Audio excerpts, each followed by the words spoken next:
where we have genuine free will leads us to question what happens when we die. So, speaking of this non-terminal domain, in a really basic question, I'm not going to ask you if I'm going to go to heaven or hell, but will I go to either heaven or hell? You will persist after you die, okay? Where you go depends on who Michael Knowles really is. But you're telling me I'm going somewhere. Yes. You're confident of that. I don't just evaporate. I don't just turn into oblivion. Well, you can. If you displease God, that's exactly what's going to happen to you. God is going to cut you off, and he's going to say, I can't see him anymore. He's going to turn away from you, and then you won't be able to reunite. Salvation will be impossible for you, because salvation means that God has got to pull you back into himself. Right. Okay, but God doesn't want to see you anymore. He doesn't even know you exist. He knows your physical body is there, but he's not interested anymore because you hate him, you deny his existence, you offend him, so he's not going to look at you, right? So now what happens? Well, okay, you're dead. You still want to live. There's something in you that still desperately wants to live, so it's still going to be there. What happens now? Well, you try to create your own world for yourself, but if you're a bad person or you're an evil person, what kind of world is that going to be? It's going to be an evil world, and that's what we call hell.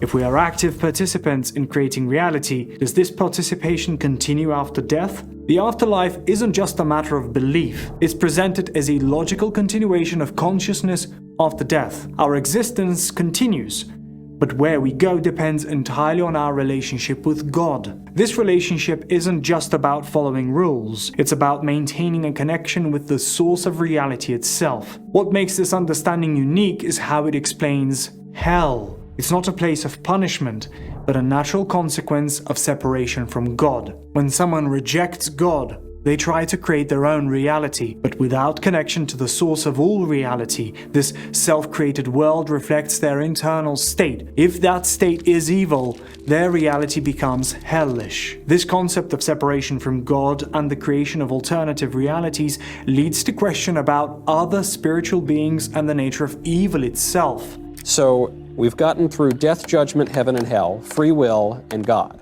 Are angels and demons real? Yes. God is real, angels are real, demons are real. Is the devil real? Oh, yes. Yes. Well, it has to be.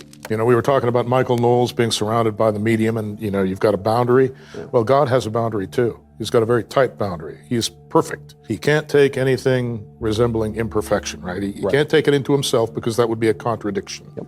Okay, so God needs an antithesis in order to be properly defined. What is that antithesis? Anti-God, or Satan. So it definitely exists. Now, Satan isn't coherent because, you know, he basically hates existence. Nevertheless, he gains coherence through human beings, through secondary tellers, as they're called in the CTMU. In other words, Satan can nucleate power structures, for example, you know, things like corporations and governments, where you've got people in there that can be acquired as resources, and there's a kind of skeleton, you know, a corporate organization, a governmental, you know, organization that's holding them together, holding them in place, that can be exploited by Satan. The spiritual realm includes beings like angels and demons, but most importantly, it explains the necessity of evil through the concept of boundaries. God, being perfect, has absolute boundaries. He cannot contain imperfection. This necessity for boundaries creates the possibility of an opposite force, represented by Satan. What's fascinating is how evil operates. Satan isn't powerful on his own, but gains strength through human structures and choices. Unlike God, who is complete in himself, evil needs human participation to function, often working through organized systems like corporations or governments. This explains why evil often appears systematic and structured rather than just random or chaotic. This understanding brings us full circle to the original question of God's existence, showing how the entire structure of reality, including both good and evil, requires a perfect being at its center.